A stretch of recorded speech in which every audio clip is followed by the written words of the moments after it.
Ella venía de tan lejos como la memoria le permitía recordar. Una cocina pequeña, una cama de tablas, el olor a pan quemado de su niñez que nunca la abandonó. Ella, la que barría sin prisa la tierra de la entrada, la que enjabonaba con manos callosas los trajes de seda de la mansión, la que aprendió a oler mentiras antes incluso de verlas, era la narradora y protagonista de esta historia, y también la voz que, en secreto, conversaba con un crucifijo viejo que colgaba detrás de la puerta de la despensa. Su piel tenía el tacto de la tierra húmeda después de la lluvia. Sus uñas olían a citronela y jabón. Su delantal, siempre limpio aunque raído, llevaba el perfume del esfuerzo. Ella hablaba en tercera persona como quien se mira desde fuera para no romperse, y cuando nadie la veía, recitaba oraciones como quien escribe un diario en el aire. «Señor, dame fuerza para que la verdad no se apague», murmuraba mientras la cacerola hervía y el niño de la casa jugaba a dibujar junto al fogón. La mansión olía a madera noble, a perfume caro, a éxito y a algo frío que no se dejaba tocar. Contrastaba con la humilde habitación que ella habitaba, donde una sábana era más tesoro que cualquiera de los collares que colgaban en el tocador de la señora. Esa distancia de mundos era un personaje más en su vida, el lujo que pasaba por encima de su cabeza como pájaros migratorios y la pobreza que le acariciaba los pies como si fueran raíces. El jefe, hombre de traje oscuro y voz de trueno, imponía sus rituales de poder con un portazo. Su sonrisa era una máscara que sabía convertir la humillación en espectáculo. «Ella miente», decidió una tarde, con la frialdad con la que algunos deciden el destino de otros. Y así empezó la injusticia que incendiaría la calma de la casa. El jefe, sentado en el comedor con la túnica de su autoridad, la señaló delante de la familia, delante de la servidumbre, delante de vecinos curiosos que siempre llegaban como moscas al perfume del drama, y dijo, en voz alta y ceremoniosa, que ella había robado. El corazón de la protagonista se convirtió en un río que intentaba contener una presa. Sus ojos, dos luceros empañados, no sabían si mirar al niño que cuidaba o al crucifijo que colgaba de la pared. La acusación cayó como veneno.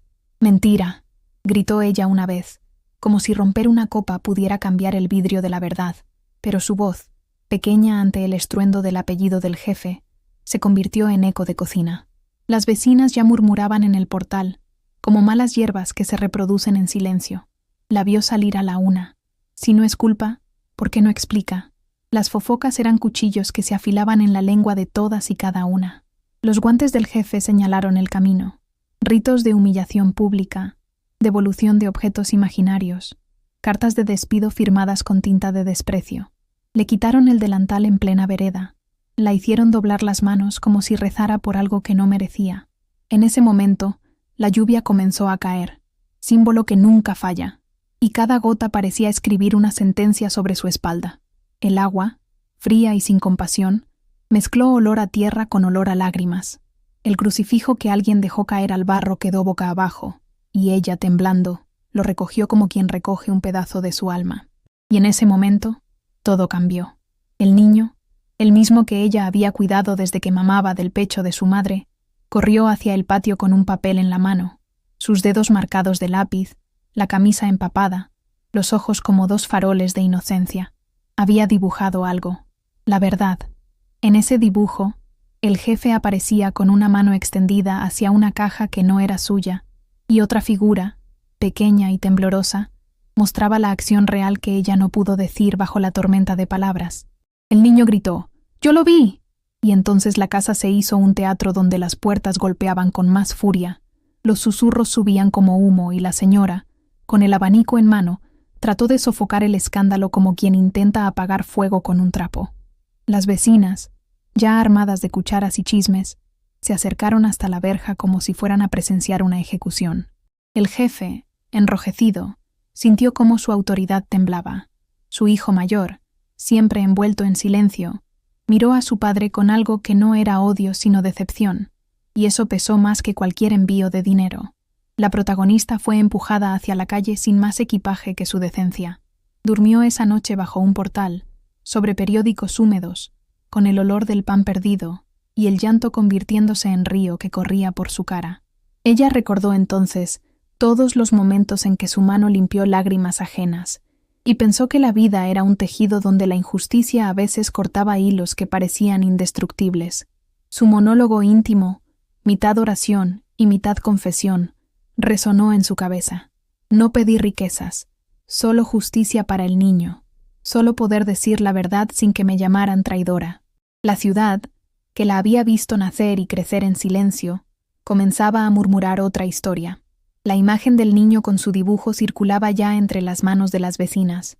El crucifijo embarrado había sido recogido por una señora que no soportó ver al símbolo ultrajado.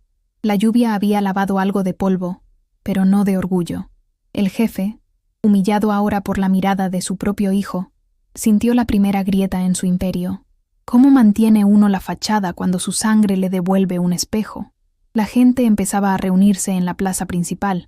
Algunos llamaban a la autoridad, otros solo buscaban espectáculo. La protagonista, exhausta, sintió en su pecho una semilla de esperanza que dolía por crecer. Y mientras la noche se cerraba, alguien abrió la puerta del juzgado con pasos que tronaban por la calle, pasos de alguien que traía un sobre con nombres, un sobre que podría cambiarlo todo. ¿Quién tocaba así, a estas horas, con la verdad en la mano? Al final, la verdad siempre brilla más fuerte que el oro. Pero la luz aún no había llegado al último rincón, y en la plaza, el dibujo del niño, mojado pero legible, esperaba ser leído en voz alta. ¿Se atreverá alguien a decir lo que todos han visto? ¿Quieres saber qué pasó después? Suscríbete y acompáñame en esta historia. ¿Se atreverá alguien a decir lo que todos han visto?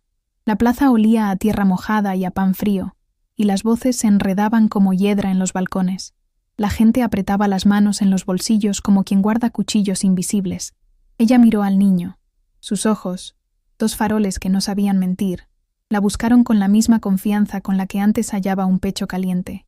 El jefe se colocó en el centro como quien monta un escenario. Su traje olía a tabaco y a mentira. Sus guantes blancos parecían metafóricos dedos de acero que apuntaban y cortaban.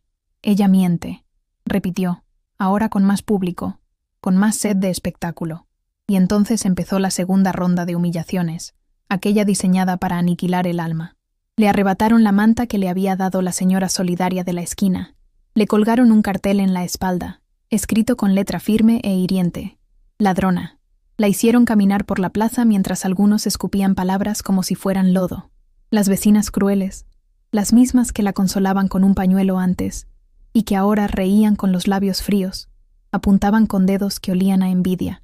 Siempre supe que algo escondía, murmuraban, y susurraron la mentira con tanta repetición que parecía verdad. La lluvia, fiel compañera, volvió a caer en ráfagas. Las gotas parecían sal en las heridas. Los gritos se mezclaron con el repiqueteo del agua sobre los techos de zinc, y la protagonista sintió que el río de su corazón se desbordaba. Las lágrimas eran un río que corría por su cara, y cada persona que pasaba no veía al río. Veía solo algo que podía pisar. ¡Mentira!, intentó gritar de nuevo, pero su voz se desgarró como una sábana vieja. Solo se oyó el rumor de su propio pulso. El jefe ordenó que la mantuvieran alejada del niño, y dos hombres con chaquetas grandes hicieron un cerco que olía a autoridad y a miedo. Le prohibieron acercarse a la casa. La señora cerró la verja con fuerza. El metal golpeó como un portazo que resonó en su pecho. Fue entonces cuando ocurrieron los rituales más crueles. El jefe, con la ceremonia de un verdugo, organizó una audiencia pública en la plaza, no un juicio, sino un espectáculo, y exigió que ella confiese delante de todos. La pusieron sobre un cajón boca abajo y le exigieron que dijera su culpa. Los niños de las vecinas, con ojos curiosos, se acercaron como pájaros a una carcasa. Ella sintió que cada mirada era una daga. Sus hombros se encogieron. Su delantal, ahora roto, llevaba el olor a lluvia y jabón, y su crucifijo, pegado al pecho, se movía como si quisiera hablar. En su monólogo interior, una oración susurro brotó: Señor, dame fuerza, dame una palabra que detenga la marea. Y creyó, por un segundo, que la respuesta sería un trueno. Pero el trueno fue el silencio de la ciudad, cómplice. Los rumores crecieron. Alguien sostuvo una fotografía vieja que no probaba nada. Otra vecina afirmó haber visto a la mujer en la puerta a la hora equivocada. Un señor con voz de carbón prometió que firmaría cualquier documento si le daban una moneda. La humillación escaló hasta la caricatura. La señora de la casa mandó a alguien a quemar el delantal en público para limpiar la casa del escándalo. Las manos que habían doblado toallas y pegado botones ahora aplaudían la expulsión como si fuera un acto de justicia. Ella, que había limpiado salpicaduras de vino y besado frentes febriles, se encontró sola en la lluvia, viendo cómo su vida era quemada en un fuego que no había encendido. El niño, sin embargo, no era arena que el viento se llevara. Su dibujo estaba en manos de varias personas y su voz, esa voz pequeña que antes gritó, «Yo lo vi», ahora temblaba entre la multitud. Varios adultos intentaron calmarlo. A algunos les interesaba que callara. A otros, la verdad le picaba la conciencia como una costilla clavada. En un gesto que pareció venir desde un lugar más puro que la codicia, la maestra del niño, una mujer de manos ásperas y corazón íntimo, se acercó sosteniendo el papel, con dedos manchados de tiza. Ella había guardado el dibujo. Lo tuvo en silencio como quien custodia una reliquia. «Esto no es juego», dijo la maestra, y su voz fue una cuchara de metal que chocó contra la olla de la plaza. Todos se callaron un poco. Fue entonces que alguien tocó la puerta del juzgado otra vez, pasos que retumbaban como promesas, y entregó un sobre con letras temblorosas. El sobre, mojado por la lluvia, venía de un primo lejano que trabajaba en la aduana. Dentro había una nota, una factura, un sello que colocaba una caja fuera de la mansión en la noche en que la acusación nació. La noticia corrió como pólvora. Había un registro, evidencia que no era dibujo ni palabra de niño. Era papel con firma. La esperanza, pequeña pero firme, germinó en su pecho. Pero el jefe, herido en su orgullo, no se quedó quieto. Llamó a un abogado de frases cortantes, soltó insinuaciones nuevas y movió sus influencias para que el sobre se considerara irrelevante. La plaza volvió a dividirse, murmuradores y partidarios, aquellos que querían espectáculo y aquellos que ansiaban justicia.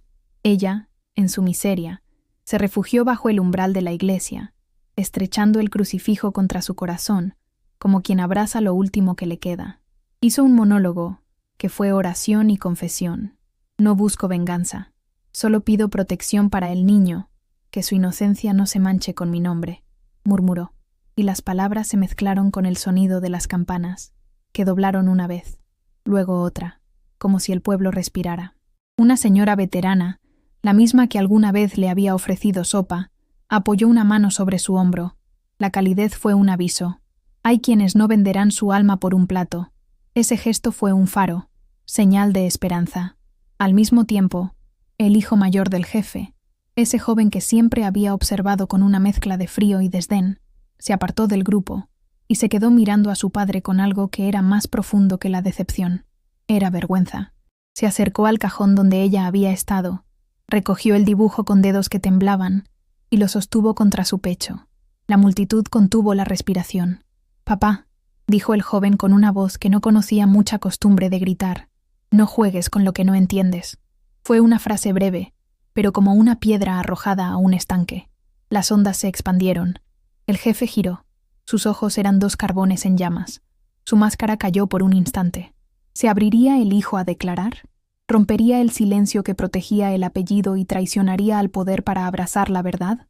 En ese instante, el hombre del juzgado abrió el sobre delante de todos, sacó la factura, y antes de que pudiera leer una sola línea, la voz del joven resonó y cortó el aire. «Yo estuve esa noche», dijo, y todos volvieron la mirada como quien vuelve a una herida. Fue una frase simple, y entonces la plaza contuvo un latido. ¿Qué diría? ¿Mentiría para salvar a quien le dio sangre o hablaría para salvar lo correcto? La lluvia se hizo más intensa. El crucifijo vibró contra la piel de ella, y la gente esperó, porque cuando la verdad se asoma, el mundo se detiene. ¿Qué ocurrirá cuando el hijo ponga la verdad en la balanza? La respuesta estaba en los ojos del joven, y en esos ojos había una decisión que podía derrumbar un reino o levantar a una mujer. El silencio fue la antesala del impacto. El silencio fue la antesala del impacto, y la plaza contuvo un latido que parecía el pulso mismo del pueblo. El joven alzó el dibujo con manos que temblaban, y con voz que rasgó la lluvia dijo, «Yo estuve esa noche», y en ese instante, el mundo pareció inclinarse hacia la verdad. La gente se apretó los abrigos como si guardara cuchillos. Las voces se apagaron y hasta la lluvia pareció escuchar. Ella, Apoyada en el umbral de la iglesia con el crucifijo pegado al pecho, sintió que el barro de la calle latía bajo sus pies. El olor a pan frío y a tizas mezclado con el perfume caro que flotaba desde los balcones le revolvió el estómago.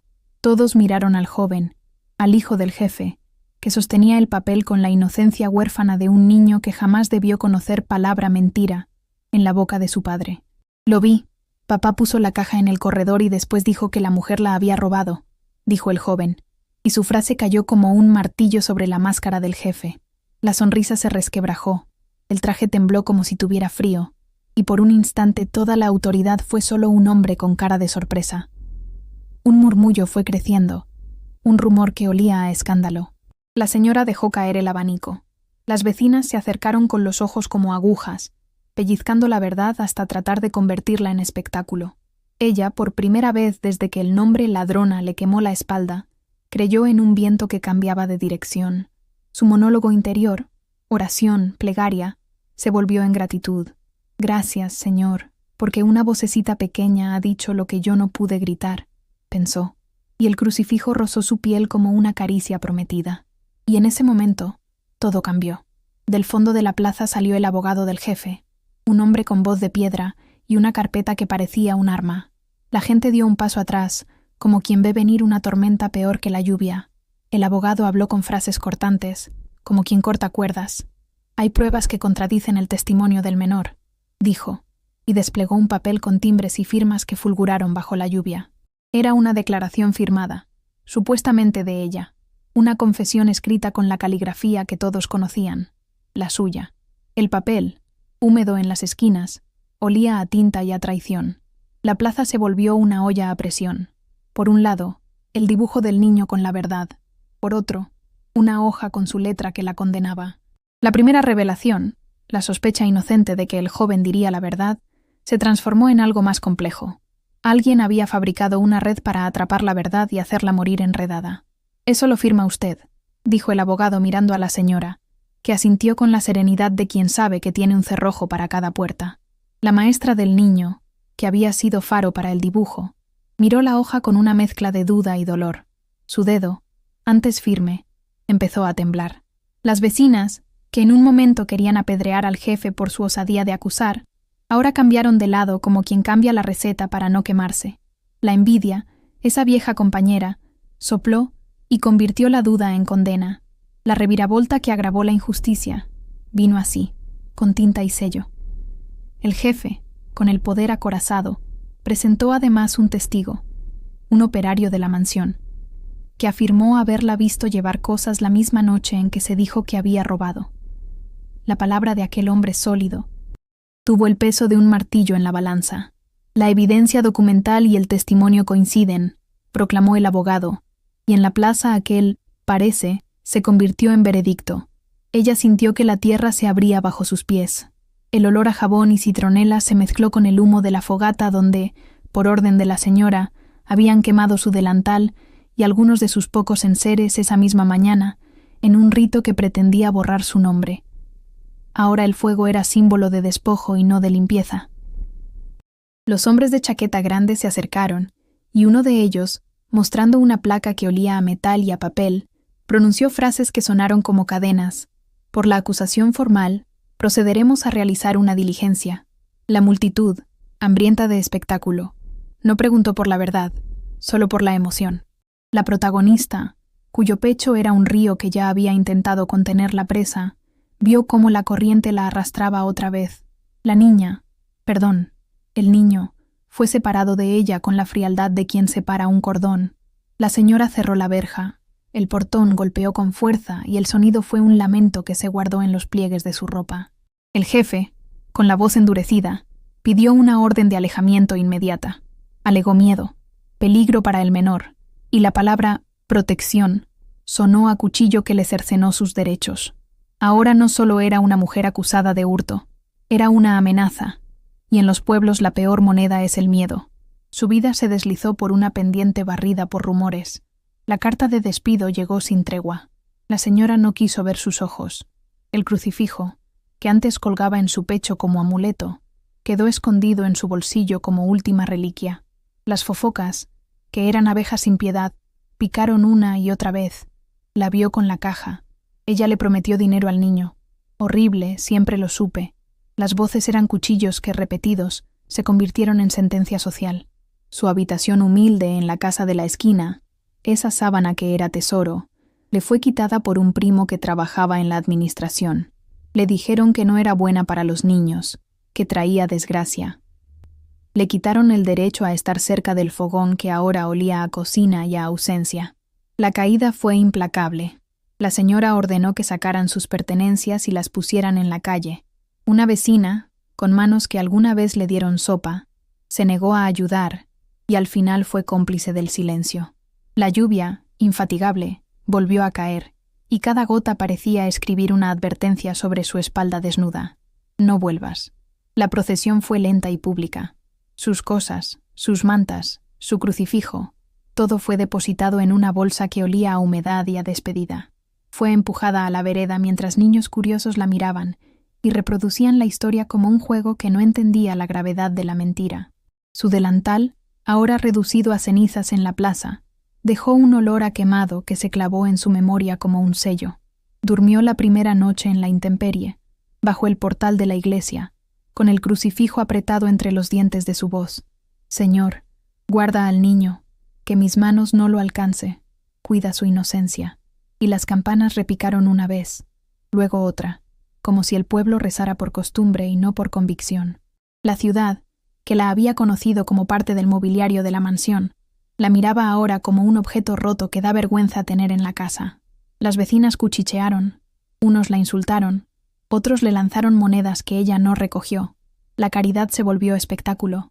El jefe, saciado por la humillación y la limpieza pública, no se detuvo. Su abogado movió hilos y consiguió una orden que expropiaba sus pocas pertenencias comunes.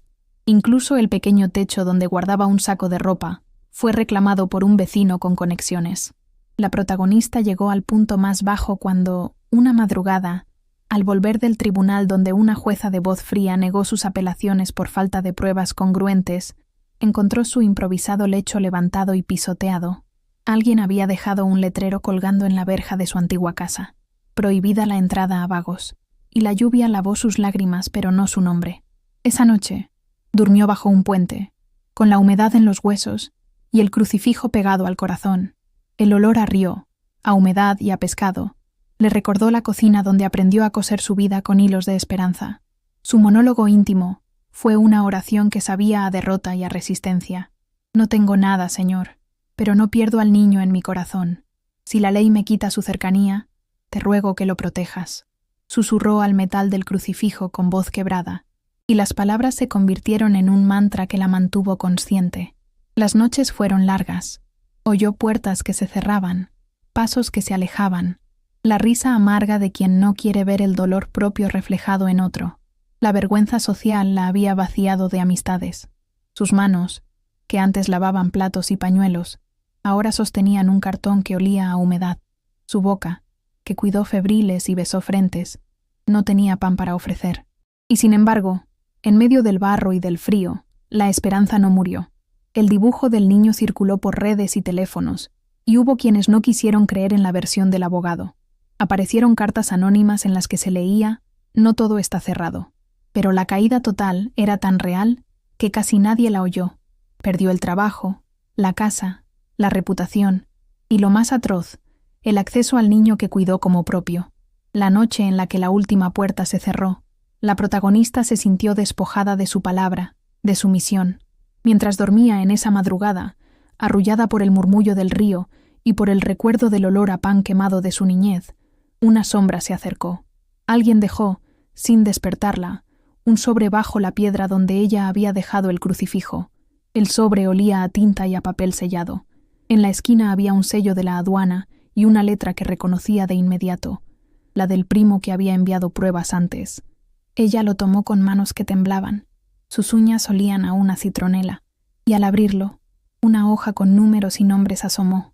Había algo allí, algo que no encajaba con la versión oficial, una pequeña factura que mencionaba una caja, pero con un remitente distinto, y junto a esa hoja, una nota con 4 palabras escritas con urgencia: busca a la señorita Martina. Antes de que pudiera entender, Oyó un paso firme detrás de ella. Era el joven, el hijo del jefe, cuyos ojos ya no eran solo faroles de inocencia, sino brasas de decisión. Se acercó en silencio, dejó otra cosa en sus manos, el dibujo, doblado de nuevo, y susurró, con la voz quebrada por algo que era mezcla de miedo y coraje. No dije todo, y su frase quedó suspendida en el aire como una promesa inacabada. ¿Qué más guardaba el joven? ¿Por qué ahora, en la penumbra, su voz volvía con confesiones a medias? ¿Quién había puesto la confesión firmada en su contra? La lluvia seguía cayendo. El crucifijo latía junto al corazón de ella, y la plaza, esa que tantas veces la juzgó, dormía todavía. Pero una cosa era cierta: la caída había sido total, la injusticia la había consumido casi por completo, y en sus manos, entre el barro y el papel, estaba la primera pista de que aún quedaba una verdad por nacer. ¿Se atreverá alguien a seguirla? ¿Se atreverá alguien a seguirla? Esa pregunta quedó suspendida en la noche como un canto de grillos, y antes de que ella pudiera responder, el joven retiró un pañuelo mojado y sudoroso de la chaqueta y habló de nuevo, ahora con una decisión que sonaba a campana antigua. «Papá pagó por la confesión», dijo, y no fue una revelación técnica. Fue un golpe de olor a humo en la cara del pueblo. Las palabras trajeron el sabor metálico del miedo. Ella, todavía con el crucifijo apretado contra la sombra de su pecho, sintió que la humedad del papel en sus manos le daba nombre a una esperanza nueva. El joven explicó, con voz entrecortada como quien divide panes para repartir justicia, que la firma había sido forjada en la mesa de la oficina, con la caligrafía de alguien que copiaba más por costumbre que por convicción, y que el operario había cobrado monedas y silencio, monedas que olían a licor barato y a mentiras. «Me obligaron a mirar y no hablar», balbuceó. «Me prometieron estudios en el extranjero, me prometieron protección, me dijeron que si abría la boca hundirían a nuestra familia». Sus dedos apretaron el dibujo y él mostró en la oscuridad una foto que había arrancado con prisas. La imagen de la caja, la etiqueta borrosa, la huella del sello de la aduana que coincidía con la factura que alguien anónimamente le había enviado a ella. En ese instante, el soplo de fe llegó envuelto en forma de mujer. La señorita Martina apareció entre sombras. Sus botas chirriaron sobre el empedrado mojado, y el olor de su abrigo fue a lavanda y papeles. Martina trabajaba en la aduana desde hacía décadas. Sus manos tenían la memoria de sellos y el tacto de papeles que huelen a historias. Nadie la esperaba. Ella, que vivía en la periferia de rumores, traía en la mano una carpeta con hojas que olían a tinta fresca y a riesgo. «Sé que buscabas a mí», dijo con voz de timbre gastado. Sus ojos, pequeños y decididos como botones, brillaron bajo la lluvia. La inesperada ayuda fue un soplo que la protagonista no supo si era milagro o consecuencia.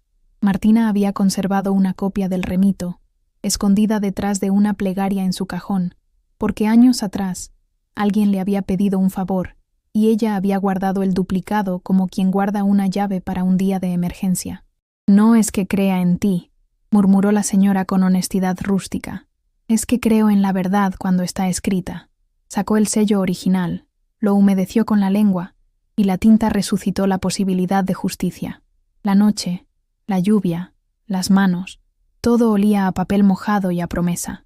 Pero el nuevo soplo de fe no iba a caminar solo. Vino acompañado de riesgos porque la conspiración del jefe era una red con más nudos de los que parecía. Martina confesó en voz baja y truncada que hacía semanas la llamaron del despacho del hombre con traje gris y voz de trueno.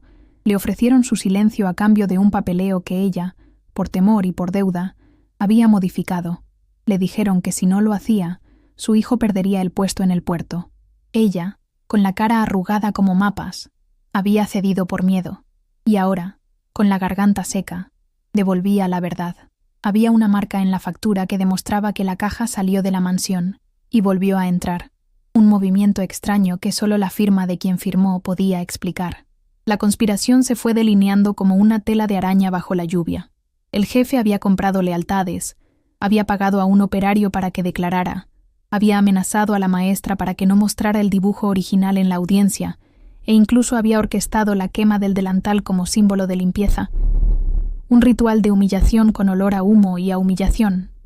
Su poder usaba puertas que se cerraban con portazos metálicos, usaba abogados de voz cortante que hablaban en frases sin corazón, y tenía en sus bolsillos a 2 hombres de chaqueta grande, cuya mirada olía a amenaza. Ella escuchó todo eso mientras la lluvia seguía golpeando en su rostro, como si el cielo quisiera borrar los nombres de los culpables.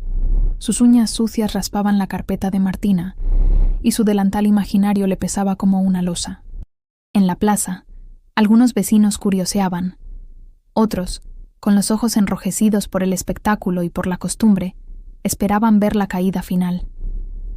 Pero la nueva evidencia abrió una herida en el discurso del jefe. El sello en la factura, la copia de Martina y el dibujo del niño creaban una trilogía peligrosa. El joven, con una valentía que olía a pan viejo y a culpa redimida, prometió acompañarla a la aduana en la mañana y mostrar la verdad a quien quisiera oír. Allí, en la penumbra donde los búhos de la ley a veces despiertan, la mujer sintió una chispa de esperanza que le dolía de pura ternura. Su monólogo interior se volvió una plegaria despierta. Señor, dame la lengua clara para hablar cuando me pregunten, y dame la fuerza para no dejar que el miedo de otros me cambie el rumbo, murmuró, y el crucifijo vibró contra su piel como si el metal quisiera asentir. Pero la conspiración no se quedó quieta. El jefe, herido, se movía con la rapidez de quien pierde privilegios. Aquella misma noche, en la mansión, convocó a su abogado y a un grupo de fieles. Había que enterrar la hoja de Martina. «Quemen la copia», ordenó con voz de hielo, «y asegúrense de que el operario no hable. Si el joven insiste, amenácenlo con cortar la universidad». Sus órdenes olían a pólvora. Además, el jefe activó contactos en la comisaría. No todo en la ley era justicia. Había policías que miraban hacia otro lado por una sobremiseria bien colocada. Preparó, con la frialdad de un cirujano, una estrategia para deslegitimar a Martina, para convertir su acto de valentía en una farsa. Sembrarían pruebas de que Martina había robado información y la había vendido. Sembrarían dudas sobre su integridad. La conspiración del antagonista era laboratorio de violencia burocrática, mezcla de promesas rotas, sobres con billetes y cartas de amenaza. Mientras tanto, la maestra, la señora veterana que una vez recogió el crucifijo embarrado, empezó a murmurar con otras voces. Algunas vecinas, tocadas por la ternura del niño y por el dibujo que parecía decir la verdad con lápiz torpe, comenzaron a formar un pequeño grupo que, en silencio, recogía testimonios. La señora veterana llevaba en su bolso un termo con sopa y unas monedas escondidas. Su gesto, una danza humilde, fue el primer auxilio real. Un plato caliente, una manta prestada, un nombre dicho en voz alta. La ayuda inesperada crecía en la forma de pequeñas redes. Martina, la maestra, la señora veterana y el joven, unidos por el dibujo y por la factura, se convirtieron en un hilo que podía coser una herida. Sin embargo, la tensión subía. La conspiración nos recordaba que los poderosos no sueltan su reino sin rasguños. En la madrugada, un ruido seco la despertó. Alguien había golpeado la piedra donde había dejado el crucifijo y el sobre. Una advertencia. La nota ahora había sido cambiada. Alguien la tomó y dejó en su lugar una tarjeta con una silueta de hombre y un mensaje escrito a máquina. «Aléjate o lo perderás todo». El olor a tinta fría y a miedo llenó el aire. Martina, al ver la tarjeta, tragó saliva y dijo: «Nos vigilan. Creo que alguien dentro de la aduana fue comprado». La protagonista entendió que la red de la conspiración era más profunda. El jefe no solo pagó por escrituras falsas, también había tejido una tela de silencio en el corazón del pueblo. Aún así, la justicia, aunque frágil, no es siempre sola. Hay manos que se extienden donde menos se espera. La maestra, con los ojos rojos por el llanto, propuso llevar el dibujo y las copias de Martina a una periodista del semanario local, una mujer con taco bajo y lengua afilada, que hacía temblar a muchos con su pluma. «Si lo publicamos», dijo, «la plaza se verá obligada a mirar». El joven asintió, y por primera vez la protagonista sintió que la verdad podía encontrar una voz que no fuera la suya. Su monólogo íntimo se volvió más firme. «No busco venganza. Busco que el niño recupere el nombre que le pertenece», repitió en el pulso de su alma.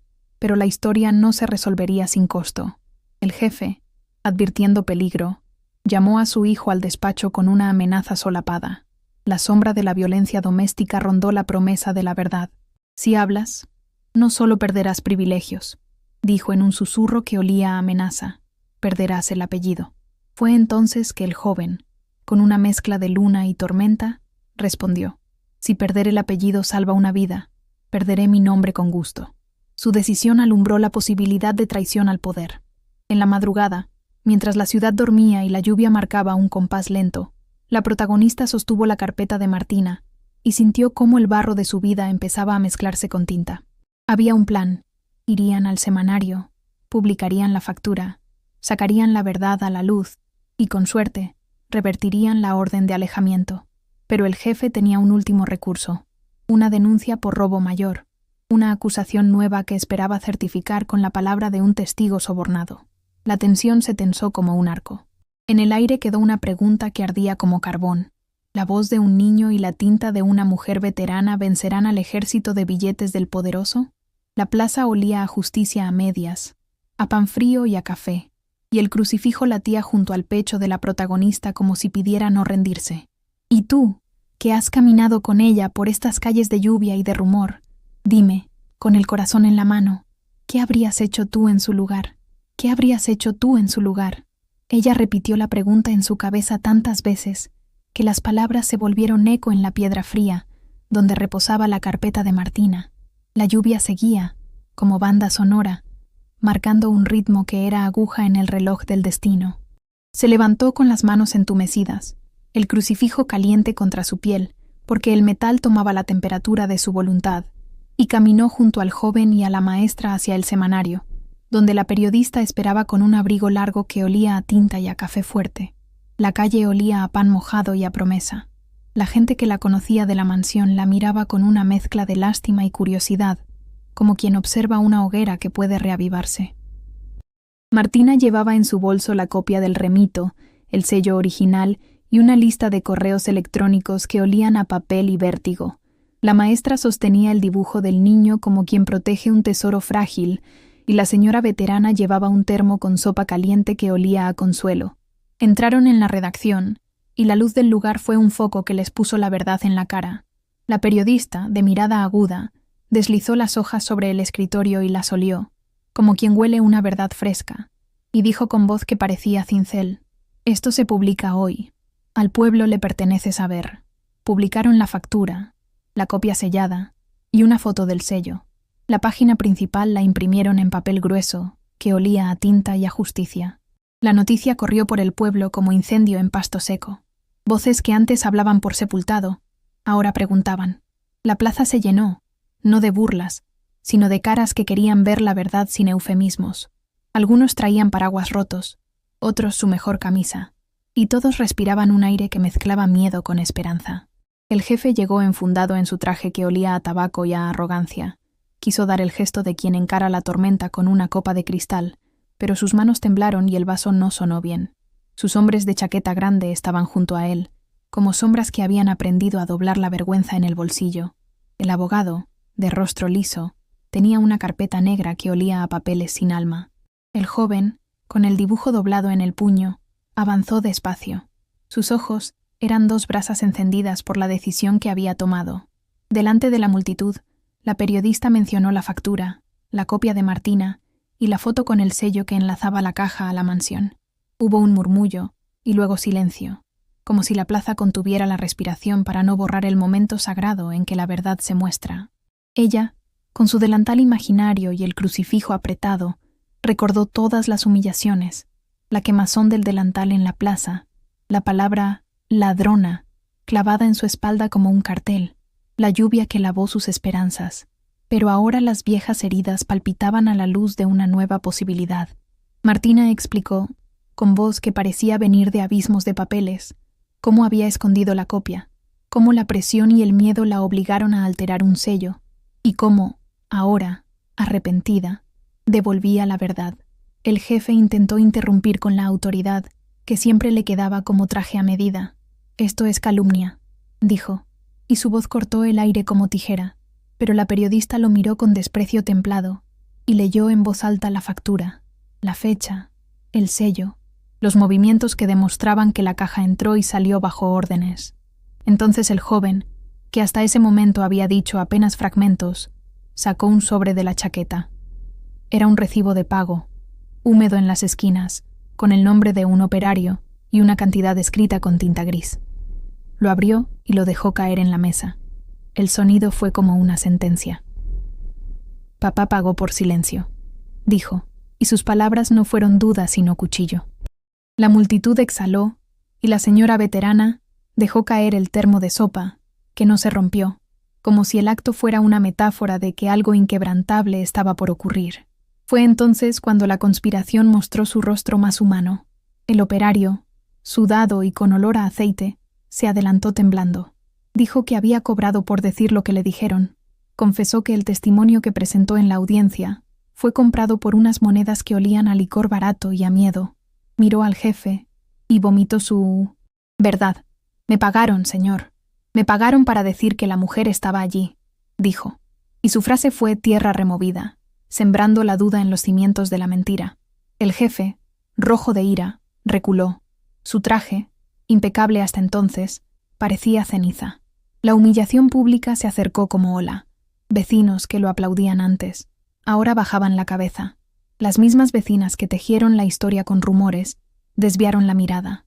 La periodista, con pluma firme, pidió que la policía presente leyera la denuncia y que se iniciara diligencia por falsificación de documentos y por soborno.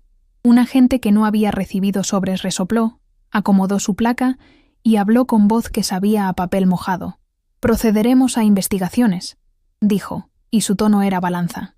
El abogado del jefe intentó contraatacar con una hoja, una declaración que decía ser de ella, una confesión, una firma que supuestamente probaba su culpa, pero Martina, con un gesto que olía a limpieza, exhibió el sello original y las huellas de quien había manipulado la copia. Un perito, convocado en el acto, comparó las caligrafías y dijo que había indicios de fraude. Las piezas empezaron a encajar y el edificio del poder del jefe crujió. En un momento que fue silencio de iglesia, el jefe, humillado, empezó a gritar. Fue un grito no de defensa, sino de miedo. «Esto es un montaje», espetó, y sus palabras temblaron como cortinas en tempestad. Fue entonces cuando la multitud, que había venido por espectáculo, presenció algo más profundo. El hijo mayor, ese joven que antes dudó, dio un paso adelante y habló claro, con la voz rasgada por noches de miedo y por rabia contenida. «Mi padre pagó. Yo lo vi dar el sobre. No fui a hablar porque me ofrecieron una vida fácil si callaba. Me prometieron estudios, un apellido mejor, y me vendí por miedo. Hoy prefiero perder el apellido que vivir con la suela de la mentira», dijo, y su frase fue una espada que partió la máscara del jefe. Hubo una pausa corta, explosiva. «¡Mentira!», gritó el jefe, intentando recuperar el escenario. La plaza se llenó de palabras cortantes. La maestra cubrió la cara del niño, que miraba con ojos grandes como lunas. «¡Yo lo vi!», volvió a gritar el pequeño, y esa voz, pura y temblorosa, trajo un silencio casi sagrado. La periodista puso todo en sus columnas: la fotografía del sello, la copia de Martina, la confesión del operario y la mirada firme del hijo. En la plaza, el sonido de pasar de página tuvo algo de veredicto. Entonces, como si la justicia fuera un animal que despierta con hambre, aparecieron dos agentes que no eran sombras. No eran los hombres que miraban hacia otro lado por sobres, eran otros, de mirada clara, elegidos por una ciudad cansada de favores. Fueron a hablar con el jefe, le leyeron derechos y le pidieron que los acompañara. El hombre con traje gris intentó un último gesto teatral, fingir un desmayo, hablar de injusticia, llamar a un poderoso, pero su voz fue pequeña frente a la evidencia y ante el público que ahora miraba con ojos secos, no de risa sino de juicio. Lo esposaron en la misma plaza donde había decretado su sentencia. La multitud murmuró, unos lloraron, otros aplaudieron con manos curtidas. Ella, ahí, con el crucifijo apretado contra la falda, sintió que su pecho se abría como si un peso se hubiera ido. No fue triunfo sin costo. La señora en cuyo nombre tanto poder se movió se quedó fría. Miró a su esposo con ojos que olvidan cariño y aprendieron culpa. Las vecinas que antes la señalaron bajaron la cabeza. La plaza olía a jabón y a humo, a tinta fresca y a pan, y la lluvia, por primera vez en semanas, dejó de ser castigo y fue bendición. Pero justo cuando la escena parecía cerrarse y la policía se llevaba al jefe entre murmullos y el crujir de esposas, un hombre en traje oscuro y sombrero apareció en el extremo de la plaza. Su llegada no fue casual. Bajó de un coche que no pertenecía a la ciudad, con paso de quien siempre llega tarde pero con propósito. Sostuvo entre sus manos un sobre marrón y su mirada atravesó a la multitud como quien tiene llave de todas las puertas. Se acercó lentamente y dijo con voz templada: «Si creen que todo termina hoy, se equivocan». El jefe, esposado, miró al hombre con brillo en los ojos que no era remordimiento sino desafío. Las manos de los agentes se tensaron. El hombre del sobre dejó que la lluvia lavara su abrigo y habló otra vez. «Aquí hay nombres que no aparecen en facturas. Hay firmas que no están en sellos. Si siguen, abrirán puertas que no se podrán cerrar». El sonido fue una advertencia que olía a pólvora. De pronto, un teléfono sonó en el bolsillo del agente que llevaba la carpeta de investigación. Era un número que no figuraba en las listas. Todos se quedaron rígidos. El joven miró a su padre esposado con una mezcla de triunfo y miedo. La mirada del jefe cambió. No era ya la máscara quebrada. Era alguien que sabe que al otro lado hay relaciones más peligrosas. Ella, con las uñas raspando el borde del papel de Martina, sintió el frío como mano en la nuca.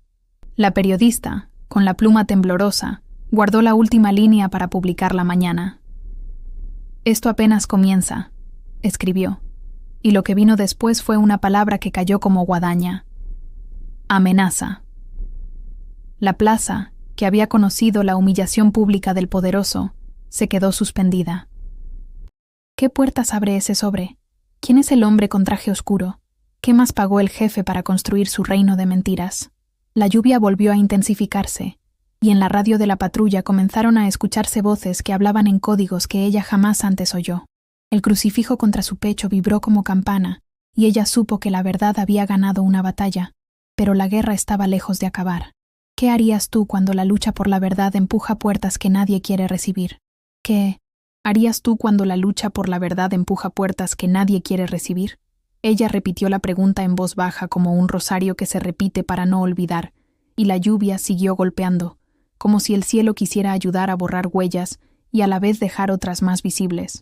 La plaza todavía olía a tinta fresca y a pan frío, y en el bolsillo de su delantal imaginario llevaba, como tesoro, una hoja doblada y la promesa de que algo más podía mostrarse. Caminó despacio porque los huesos se le habían hecho de prudencia. Su piel olía a tierra mojada y a citronela, y el crucifijo contra su pecho latía con un murmullo metálico que era casi una canción. El joven la condujo con los ojos fijos, como quien acompaña a una herida hacia la costura. La maestra lo siguió con pasos de alguien que ha aprendido a ser puente, y Martina, orgullosa y temblorosa, llevaba en la cartera el sello original, húmedo todavía por la última comprobación. Fueron al juzgado donde la mujer de voz fría les negó antes, pero ahora la plaza era otra, y los papeles eran más que palabras. Eran armas. Ella no tenía toga ni voz de tribunal. Tenía la honestidad pegada a los dedos y la costumbre de ver el mundo desde la cocina. A su lado, la maestra sostuvo la mano del niño. Sus dedos olían a tiza y a inocencia. La sala olía a madera vieja, a café y a miedo de quienes saben que la verdad a veces hiere más a quien la tiene cerca. El juez miró la carpeta con una distancia reglamentaria. Los agentes que lo acompañaban respiraron con ritmo de protocolo, pero hubo un policía cuya mirada la reconoció de antaño y le dio un gesto que ella entendió como permiso para creer. Fue allí, en esa sala donde la justicia se viste de papeles, que la pequeña gran revelación ocurrió. Martina abrió la carpeta, y como quien saca un pan caliente del horno, dejó ver un sobre cerrado con una nota adentro. En la nota, escrita con la letra temblorosa de quien se arrepiente, había un nombre, el del contable del despacho del jefe, y debajo, un número de caja que coincidía con la factura publicada. El contable, un hombre con manos de contador y mirada huidiza, había dejado una bitácora oculta, una libreta, donde anotaba pagos, sobres y destinatarios, como quien escribe un diario de vergüenzas. Martina la había visto de lejos en una gaveta y la había escondido por miedo. Esa noche la sacó.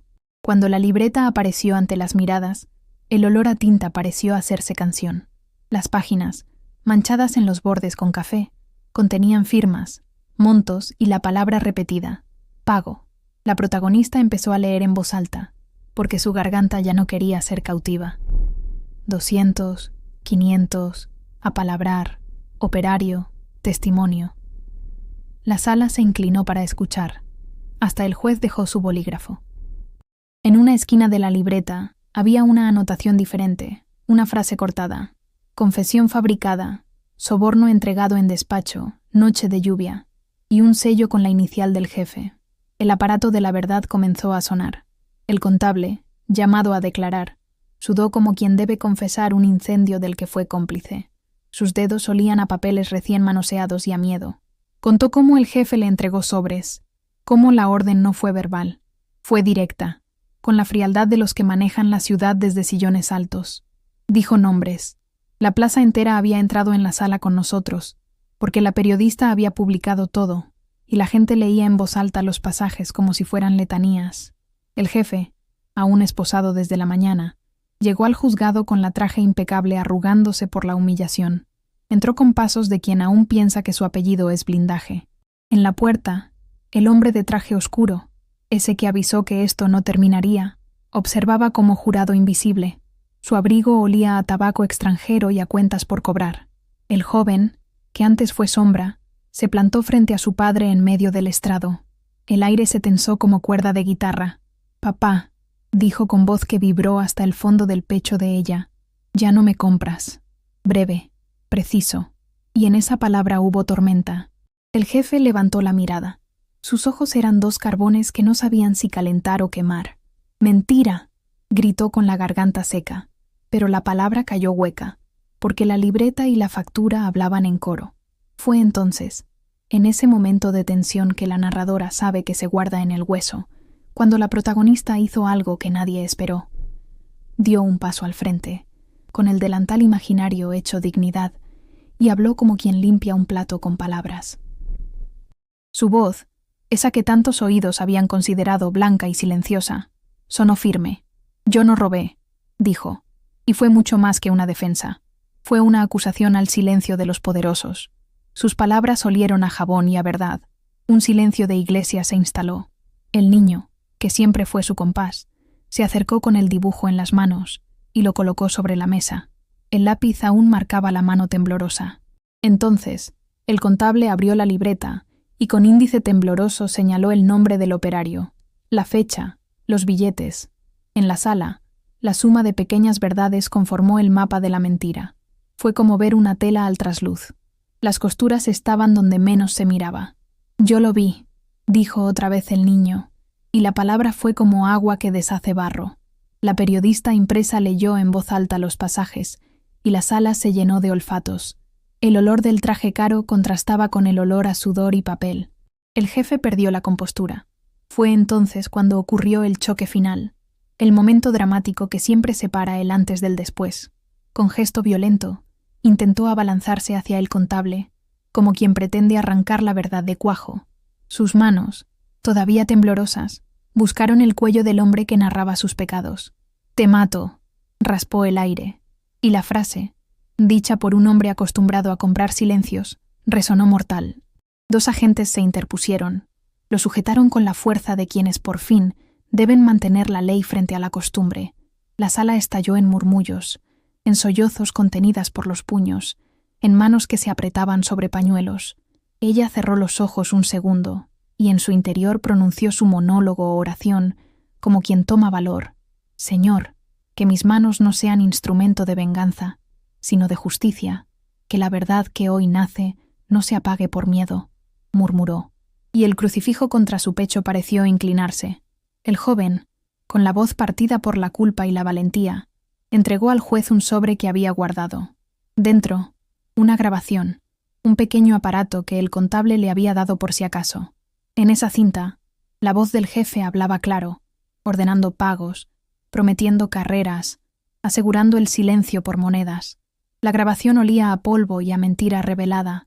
Cuando sonó en el aparato, la voz del hombre de traje llenó la sala. «Hazlo. Dime que fue ella. Aquí tienes el sobre. Y si hablas, nunca tendrás este apellido». Los oyentes se agarraron de las bancas. Unas vecinas lloraron. Otras se cubrieron el rostro. Y la fiscal palideció. Fue una revelación que ardió. La policía, obligada por médula, procedió.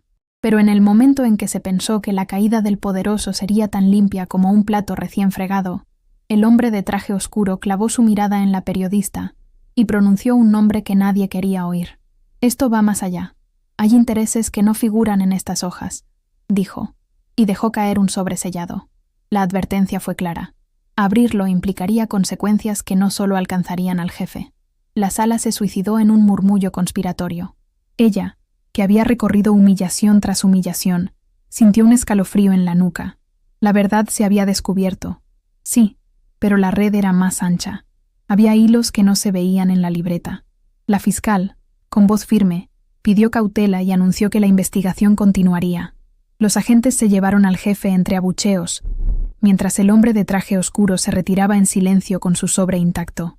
Afuera, la lluvia había aflojado como si la ciudad guardara la respiración. La periodista prometió un informe completo. La maestra tomó al niño entre sus brazos, y Martina ofreció su mano a la protagonista con una disculpa como pan caliente. Pero el hombre que llegó en coche, el de abrigo y sombrero, dejó una sombra que ni la luz del día borraría. Antes de marcharse, miró a la protagonista y dijo, sin amable sonrisa, «Cuiden de sus pasos. Todo tiene precio». Su voz fue una brisa que olía a pólvora y a cuentas que aún no habían sido saldadas. La multitud salió a la calle con la sensación de haber presenciado una batalla ganada, pero con la certeza de que la guerra seguía. Ella, con el crucifijo al descubierto, sintió que su vida había cambiado. La plaza seguía mojada, pero ahora la gente no la señalaba. La lluvia parecía lavarlos a todos. Sin embargo, en el bolsillo de la chaqueta del joven apareció un papel nuevo. Una factura que no estaba en la libreta, y en letra pequeña, una dirección. Alguien, desde algún lugar alto y protegido, aún movía piezas. La historia que parecía cerrarse abría una puerta que nadie acababa de querer abrir. Y mientras la policía subía al coche con el jefe esposado, la narradora, esa mujer de manos ásperas que siempre habló en tercera persona para no quebrarse, juntó las uñas al papel y con voz que tembló y a la vez fue roca, dijo: «La verdad ganó una batalla, pero aún hay puertas que no queremos recibir». Y el hombre de traje oscuro dio un paso atrás y sonrió con labios que no prometen perdón. ¿Quién abrirá esa dirección? ¿Quiénes son los nombres que faltan en la libreta? La lluvia volvió a caer, y el crucifijo contra su pecho repicó. La ciudad respiró, pero la sombra de un sobre sin abrir quedó colgando en el aire como una amenaza. En ese instante, las puertas del juzgado se cerraron bruscamente con un portazo que sonó como un presagio, y alguien, desde la penumbra del pasillo, murmuró: «No han visto nada todavía», y la palabra quedó suspendida en la noche. Ella vio cómo el sobre oscuro tembló en manos del hombre de traje como un animal que sabe que lo han descubierto. Olió a tabaco extranjero y a promesas rotas, y supo que la verdad ya no sería apenas un dibujo húmedo guardado bajo una piedra. En la sala del juzgado, la grabación sonó, y la voz del jefe llenó el aire como trueno. «Hazlo», decía, y la frase cayó como lluvia ácida sobre su propia máscara. Hubo un segundo en que todo volvió a ser teatro, en que la plaza recordó las puertas que golpearon y los delantales quemados. Y entonces, y en ese momento, todo cambió. El hombre del sobre resultó ser enlace de una red mayor. La periodista, con su pluma como bisturí, publicó la cadena de pagos, la libreta del contable y la foto del sello. La gente volvió a la calle, esta vez con linternas de verdad, no de cuchicheos. Los policías que antes miraban para otro lado recibieron órdenes, no todas limpias, pero las suficientes, y llevaron al jefe y al enlace ante cámaras, esposados, sin la elegancia del traje que olía a mentira. La plaza olía a pan recién hecho, a tinta y a lluvia que por fin parecía bendecir. Hubo gritos cortos. «¡Mentira!» dejó de ser eco para ser confesión. Y el niño, con la voz que nunca debió perder por miedo, gritó otra vez: «Yo lo vi», y su palabra fue puente. El juicio fue público. El contable lloró. La maestra declaró con voz de tiza, y la señora veterana trajo sopa para los que esperaban en la fila de justicia. Martina, que había guardado sellos como quien guarda llaves, pidió perdón por su miedo y recibió trabajo en la oficina de control, porque el pueblo aprendió que el arrepentimiento vale más cuando se transforma en reparación. La condena no fue una fiesta sin costo. El jefe perdió su casa, pagó con dinero y con la humillación que había infligido, y sus defensores se distanciaron como barcos que huyen de la tormenta. El hombre de traje oscuro intentó desaparecer. Quiso que el sobre fuese sentencia que silenciara más nombres, pero la red que comenzó con un dibujo llevó a más hojas, y pronto aparecieron audios, cuentas y testimonios que obligaron a auditar oficinas y a traer a la luz los hilos que sostenían privilegios. Ella, que había dormido bajo puentes y conocido el barro como almohada, vio cómo la puerta de la casa se abría otra vez, no como antes, pero sí como oportunidad. Recuperó al niño en un abrazo que olía a pan y a jabón, con el crucifijo cálido contra su pecho. La ciudad la miró y algo cambió en los gestos. Las manos dejaron de señalar para ofrecer ayuda. Con lo poco que le quedó, y con donaciones que llegaron de gente que se sintió avergonzada por sus murmullos, inauguró un comedor comunitario en la esquina donde antes le habían dejado su bolsa. El lugar olía a caldo y a promesa, y en sus paredes colgó el dibujo del niño, ahora enmarcado, porque la inocencia debía celebrarse. La protagonista habló en voz baja en la inauguración, con las uñas todavía manchadas de trabajo y el delantal limpio. No busco venganza, busco que ningún niño vuelva a ser usado, dijo, y la frase fue oración y decreto. Hubo justicia restaurativa. Algunos vecinos que asusaron la calumnia se acercaron a pedir perdón. La protagonista, con la ternura de quien conoce el peso de la necesidad, perdonó sin olvidar, porque perdonar era devolver el alma a su sitio, no borrar la memoria del daño. El hijo del jefe, que se había partido en dos entre el apellido y la verdad, encontró su camino en la reparación. Se mudó lejos de la sombra del padre y dedicó su tiempo a proyectos con jóvenes, llevando en el bolsillo la lección que le costó la familia. La señora de la casa, humillada por su propio orgullo, se encontró un día frente al comedor con los ojos húmedos y pidió perdón. La protagonista le ofreció una taza de sopa y una condición: que contara la verdad a sus nietos para que la mentira no se herede. En el juzgado ella habló poco. Su defensa la llevaron otros, pero su palabra más fuerte fue el testimonio del niño y la mirada firme que había aprendido a sostener. Cuando el veredicto cayó, no celebró con júbilo sino con alivio. La verdad había ganado batalla, no sin cicatrices, y el peso del rumor se disolvía como azúcar en la taza de café. En el fondo quedó la advertencia del sobre no abierto. La lucha contra la corrupción es larga, y hay puertas que aún pedirán ser forzadas. Sin embargo, el pueblo aprendió a mirar distinto, a vigilar y a no rendirse ante los cantos de sirena del poder. En el epílogo, la narradora, esa mujer que cuenta en tercera persona para no quebrarse, recoge el crucifijo que ahora cuelga en la pared del comedor. Lo limpia con el mismo gesto con que limpiaba platos, y piensa que las lágrimas fueron río que arrastró lodo y dejó piedras pulidas. La verdad brilló más fuerte que el oro, pero no sin trabajo. Se reconstruyó la vida con manos que antes barrían y ahora cosían redes. La protagonista volvió a cuidar, pero como trabajadora formal, con contrato y respeto. La maestra recibió un reconocimiento. Martina recuperó su dignidad en la aduana, y el joven que habló a favor de la verdad encontró paz en la honestidad. Al final, la moral quedó clara como el olor del pan en la mañana. La mentira es veneno, pero la verdad, aunque cueste, cura. La justicia puede ser lenta, pero la persistencia del inocente y el coraje de unos pocos buenos hacen caer los muros. Ella cerró con su monólogo de siempre, mitad oración y mitad promesa. Señor, que no olvide que fui luz en la cocina y en la plaza, que la humildad sea mi corona. Y miró al niño que dibujaba en la mesa del comedor, ahora con lápices nuevos. La historia terminó con puertas que se cerraron y otras que se abrieron, con gente que aprendió a reparar, y con la certeza de que el perdón sana, pero no borra la lección. Si esta historia te conmovió, comparte para que más personas la escuchen.